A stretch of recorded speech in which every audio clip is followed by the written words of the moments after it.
તો મહાયુદ્ધની અસર હવે મોરબીના પોલીપેક ઉદ્યોગ ઉપર પણ જોવા મળી રહી છે। યુદ્ધ પહેલા પ્રતિ કિલો 90 થી 92 રૂપિયામાં મળતું પ્લાસ્ટિક રો મટીરિયલ હવે 145 થી 150 રૂપિયા આપવા છતાં પણ મળતું નથી અને બ્લેકમાં ખરીદવું પડે તેવી પરિસ્થિતિ સર્જાઈ છે। ત્યારે મોરબીમાં છેલ્લા કેટલાક વર્ષોમાં પોલીપેકના અનેક કારખાનાઓ શરૂ થયા છે। આ ઉદ્યોગમાં અંદાજે 40% રો મટીરિયલ ઇમ્પોર્ટ થાય છે, જ્યારે 60% લોકલ માર્કેટમાંથી મેળવવામાં આવે છે। પરંતુ ઈરાન ઇઝરાયલ યુદ્ધને કારણે ઇમ્પોર્ટ બંધ થતાં અને લોકલ માર્કેટમાં ભાવમાં ભારે વધારો થતાં ઉદ્યોગ મુશ્કેલીમાં મુકાયા છે।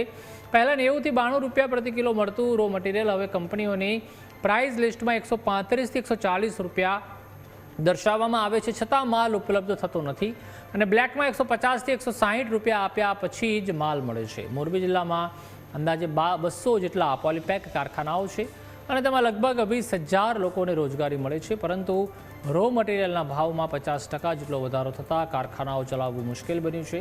પોલીપેક ઉદ્યોગમાં બનતી પ્લાસ્ટિક બેગોનો ઉપયોગ ઘઉં, ચોખા, સિમેન્ટ અને ખાતર જેવા ઉત્પાદનોના પેકિંગ માટે થાય છે, પરંતુ રો મટીરિયલના વધેલા ભાવ અને સપ્લાયની અછતને કારણે ઉદ્યોગ માટે હાલ ટકી રહેવું મુશ્કેલ બન્યું છે। આવી સ્થિતિ લાંબા સમય સુધી રહી તો અંદાજે 20,000 લોકોની રોજગારી મુશ્કેલીમાં મુકાશે।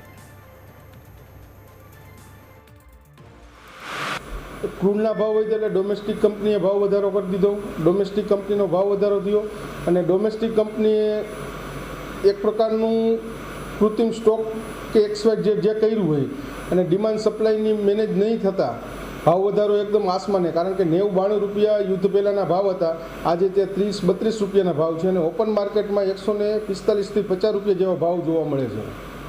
એટલે આવનારા સમયમાં આ ઇન્ડસ્ટ્રી ચલાવવી શક્ય નથી, કારણ કે સામે વેપાર કન્ફર્મ થઈ નહીં શકે, જેના હિસાબે આવનારા સમયમાં આ ઇન્ડસ્ટ્રી બંધ થવાની 100% સંભાવના છે। અને હાલ પૂરતા એવા મેસેજ બી મળે છે કે 4-5 જેવા યુનિટ કે 7-8 જેવા યુનિટ બંધ બી થઈ ગયા છે, કારણ કે રો મટીરિયલ નહીં મળે તો પ્રોડ્યુસર પ્રોડક્શન કરી નહીં લાગે અને સામે વેપાર બી શક્ય નથી।